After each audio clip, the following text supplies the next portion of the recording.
Think big for better career. আমাদের আজকের case study resign বা ইস্তফা বা চাকরি হতে অব্যাহতি নেওয়ার উপর। কেস স্টাডি: একজন শ্রমিক একটি কারখানায় গত 11 বছর যাবৎ কাজ করছিলেন। পারিবারিক প্রয়োজনে তিনি কর্তৃপক্ষকে নোটিশ মেয়াদ বাবদ কোনো সময় প্রদান না করিয়া তাৎক্ষণিকভাবে স্বেচ্ছায় চাকরি থেকে অব্যাহতি চাহিয়া লিখিতভাবে রেজিগনেশন লেটার জমা দিলেন। এক্ষেত্রে তিনি কি আর্থিক ক্ষতিপূরণ প্রাপ্ত হইবেন শ্রম আইনের আলোকে তা আলোচনা করুন। বিশেষভাবে অনুরোধ, ভিডিওটির এই পর্যায়ে একটু পজ দিন। শ্রম আইন এবং শ্রমবিধির আলোকে আপনার অর্জিত জ্ঞান থেকে বিষয়টির যথাযথ নিষ্পত্তি নিয়ে ভাবুন এবং এর সমাধান একটি কাগজে লিখে ফেলুন। তারপর ভিডিওটির বিস্তারিত আলোচনার সাথে আপনার ভাবনা মিলিয়ে দেখুন। বিশ্বাস করুন, সারা জীবনের জন্য এই ধারা ও বিধিটি আপনার মস্তিষ্কে গেঁথে যাবে। রিজাইন বা ইস্তফা বলতে বোঝায় শ্রমিক কর্তৃক স্বেচ্ছায় চাকরি ছেড়ে দেওয়া বা চাকরি থেকে অবসান নেওয়া। শ্রম আইনের ধারা 27-এ রিজাইন সম্পর্কে বিস্তারিত আলোচনা করা হয়েছে। ধারা 27-এর 1 উপধারায় বলা হয়েছে, কোনো স্থায়ী শ্রমিক মালিককে 60 দিনের লিখিত নোটিশ প্রদান করিয়া তাহার চাকরি হইতে রিজাইন দিতে পারিবেন। স্থায়ী শ্রমিকের সংজ্ঞা আমরা শ্রমিকের শ্রেণীবিভাগের ভিডিওটি থেকে দেখে নিতে পারি। ধারা 27-এর 3 উপধারায় বলা হয়েছে, যে ক্ষেত্রে শ্রমিক বিনা নোটিশে চাকরি হইতে রিজাইন দিতে চাহেন, সেক্ষেত্রে তিনি 27-এর 1 উপধারায়ের অধীন প্রদেয় নোটিশের পরিবর্তে নোটিশ মেয়াদের জন্য মজুরির সমপরিমাণ অর্থ মালিককে প্রদান করিয়া ইহা করিতে পারিবেন। এই আলোচনা থেকে রিজাইনের ক্ষেত্রে যে শর্তগুলো আমরা পাইলাম তাহা হইল: ক, 60 দিন পূর্বে লিখিত নোটিশ প্রদান করিতে হইবে।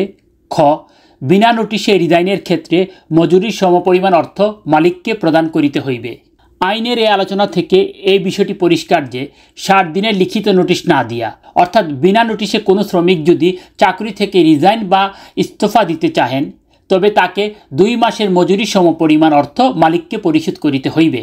অর্থাৎ তার চূড়ান্ত পাওনাদি পরিশোধের সময় কর্তৃপক্ষ 2 মাসের মজুরির সমপরিমাণ অর্থ কর্তন করিয়া রাখিতে পারিবেন।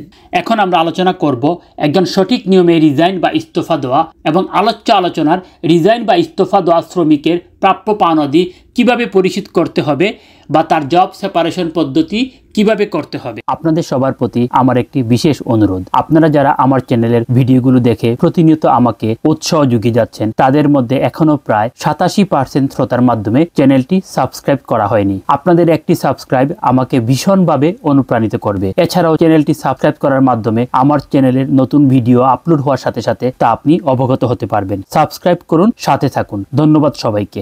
ধারা 27-এর 4 উপধারায় শ্রমিকের রিজাইন সংক্রান্ত পদ্ধতিগুলো নিয়ে আলোচনা করা হয়েছে। 27-এর 4 উপধারায় বলা হয়েছে, যে ক্ষেত্রে ধারা 27-এর অধীন কোনো স্থায়ী শ্রমিক চাকরি হইতে রিজাইন দেন, সেক্ষেত্রে মালিক উক্ত শ্রমিককে ক্ষতিপূরণ হিসাবে তাহার প্রত্যেক সম্পূর্ণ বছর চাকরির জন্য ক, যদি তিনি 5 বৎসর বা তদূর্ধ্ব কিন্তু 10 বৎসরের কম মেয়াদে অবিচ্ছিন্নভাবে মালিকের অধীন চাকরি করিয়া থাকেন, তাহা হইলে 14 দিনের মজুরি। খ, এবং যদি তিনি 10 বৎসর বা তদূর্ধ্ব সময় মালিকের অধীন অবিচ্ছিন্নভাবে চাকরি করিয়া থাকেন, তাহা হইলে 30 দিনের মজুরি অথবা গ্র্যাচুইটি যদি প্রদেয় হয়, যাহা অধিক হইবে প্রদান করিবেন এবং এই ক্ষতিপূরণ এই আইনের অধীন শ্রমিককে প্রদেয় ও অন্যান্য সুবিধা বা পাওনাদির অতিরিক্ত হইবে। অন্যান্য সকল পাওনাদি যেমন বকেয়া মজুরি, ওভারটাইমের টাকা, অর্জিত ছুটির টাকা, প্রভিডেন্ট ফান্ডের টাকা ইত্যাদি যত রকমের পাওনা আছে সব পরিশোধ করিতে হইবে। বিশেষ দ্রষ্টব্য, অস্থায়ী ও অন্য শ্রমিকের ক্ষেত্রে রিজাইনের বিষয়টি আলোচনা করে ভিডিওটি দীর্ঘায়িত করা হলো না। আপনারা প্রয়োজনে শ্রম আইনের 27-এর 2 উপধারা দেখে নিতে পারেন।